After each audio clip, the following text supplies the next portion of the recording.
السلام علیکم ورحمۃ اللہ وبرکاتہ۔ بسم اللہ الرحمن الرحیم۔ آج کا عنوان ہے ذی الحج کی فضیلت۔ ذی الحج اسلامی کیلنڈر کا آخری مہینہ ہے اور آخری مہینہ ہونے کے باوجود بھی اس کی فضیلت بہت زیادہ ہے۔ اگر ہم آج اس کی فضیلت کو پڑھیں تو اس میں آپ کو اس چیز کا بہت بخوبی اندازہ ہو جائے گا۔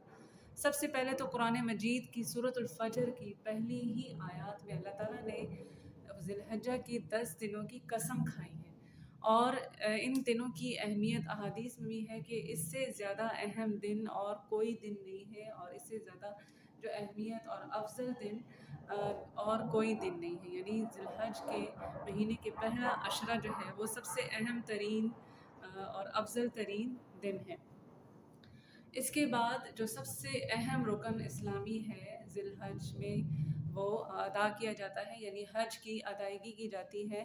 حج جیسے آپ کو پتہ ہے کہ تمام مسلمانوں پر جو صاحب استطاعت ہیں ان پر فرض ہے بیت اللہ شریف کا، اور وہ وہاں اپنا مال اور جان دونوں جو ہے لگا کر جاتے ہیں، اور یہ ذی الحج کے مہینے میں 8 سے لے کر 13 ذی الحجہ تک ادا کیا جاتا ہے۔ ویسے تو 9 سے 13 میں جو ہے وہ حج کے 5 دن ہیں، لیکن 8 سے ہی مینا میں جانا شروع کر دیتے ہیں۔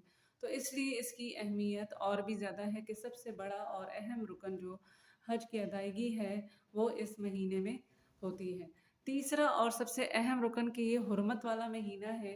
میں بتاتی چلوں کہ اللہ تعالیٰ نے 12 مہینوں میں سے 4 مہینے حرمت والے مہینے رکھے ہیں۔ حرمت والے مہینے یعنی جس میں اللہ تعالیٰ نے لڑائی جھگڑا کرنا، فسق و فجور کرنا، گناہوں کے کام کرنا منع کر دیے ہیں، منع ہے، حرام ہے۔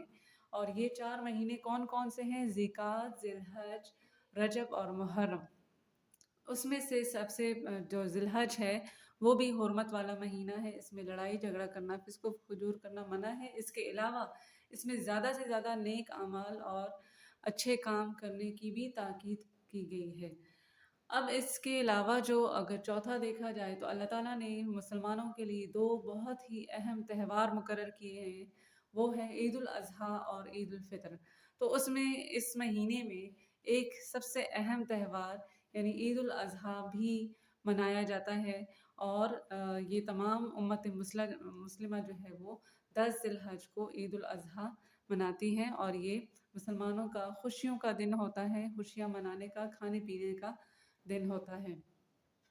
اس کے بعد اگر آپ کو معلوم ہو اللہ تعالیٰ کی قرآن مجید میں ایک آیت ہے جس سے معلوم ہوتا ہے کہ یہ دین مکمل دین ہے اور اس کے بعد کوئی اور شریعت نہیں آئے گی، کوئی اور نبی بھی نہیں آئے گا، تو اس دین کی تکمیل کے لیے جو سورۃ المائدہ میں ایک آیت نازل ہوئی ہے وہ بھی اسی مہینے ذی الحج کے عرفہ، یوم عرفہ کے دن، جمعہ کا دن تھا، عرفہ کا دن تھا اور ذی الحج کا مہینہ تھا، وہ بھی اسی مہینے میں نازل ہوئی ہے، اور وہ آیت ہے اعوذ باللہ من الشیطان الرجیم، بسم اللہ الرحمن الرحیم، الیوم اکملت لکم دینکم واتممت علیکم نعمتی ورضیت لکم الاسلام دینا۔ آج میں نے تمہارے لیے تمہارا دین مکمل کر دیا اور تم پر اپنی نعمت تمام کر دی، اور تمہارے لیے اسلام کو بطور دین پسند کر لیا۔ تو اس لحاظ سے بھی ذی الحج کی بہت بڑی فضیلت ہے کہ دین کی تکمیل کی جو سب سے اہم آیت ہے وہ بھی اسی مہینے میں نازل ہوئی تھی۔ اس کے بعد جو ہے آپ ذی الحج کے مہینے میں جو عید الاضحیٰ منائی جاتی ہے اس میں قربانی بھی کی جاتی ہے۔ یہ پورے سال میں واحد ایک دن ہوتا ہے جس میں تمام امت مسلمہ، تمام اپنے جو جانور ہیں، جو حلال جانور ہیں، جو اللہ تعالیٰ کی طرف سے مقرر ہیں، ان کو اللہ کی رضا کی خاطر، اللہ کے حکم کے مطابق، ابراہیم علیہ السلام کی سنت کے مطابق، سنت کو زندہ کرتے ہوئے قربانی کرتے ہیں۔ تو یہ قربانی کا جو اہم فریضہ ہے وہ بھی ذی الحج کے مہینے میں ہی ادا کیا جاتا ہے۔ اس کے بعد جو سب سے اہم ایام تشریق، 3 ایسے دن ہیں جو 11 سے 13 ذی الحج، 3 اہم دن ہیں جس میں اللہ تعالیٰ نے قرآن مجید میں ہی حکم دیا ہے کہ ایام الشہر معلومات، یہ ایسے دن ہیں جو معلوم ہیں۔ اس میں اللہ تعالیٰ نے کبریائی بیان کرنے اور اللہ تعالیٰ کی تحمید بیان کرنے، تحلیل بیان کرنے کا حکم دیا گیا، اور ان دنوں میں تمام امت مسلمہ کے مسلمانوں پر تکبیرات پڑھنا واجب ہوتے ہیں، اور وہ تکبیرات کیا ہیں؟ اللہ اکبر، اللہ اکبر، لا الہ الا اللہ، واللہ اکبر، وللہ الحمد۔ اس کے علاوہ بھی تکبیرات کے کچھ الفاظ ہیں جو احادیث سے ثابت ہیں، وہ پڑھے جاتے ہیں۔ مرد کے لیے بآواز بلند اور عورتوں کے لیے پست آواز میں پڑھنا ضروری ہے۔ اس کے بعد آخری مگر سب سے زیادہ اہم، ذی الحج کے مہینے کا سب سے اہم دن یوم عرفہ، جہاں عرفات کے مقام پر جو تمام حاجی جمع ہوتے ہیں، اس دن اللہ تعالیٰ بہت زیادہ نوازتا ہے۔ یہ سب سے اہم دن ہے کہ ان دنوں کے علاوہ ایسا کوئی دن نہیں ہے جس میں اللہ تعالیٰ انسانوں کو گناہوں سے چھٹکارا دیتا ہے۔ اس دن اعمال قبول ہوتے ہیں، اس دن جو ہے وہ اللہ تعالیٰ جو ہے وہ انسانوں کو بہت زیادہ نوازتا ہے۔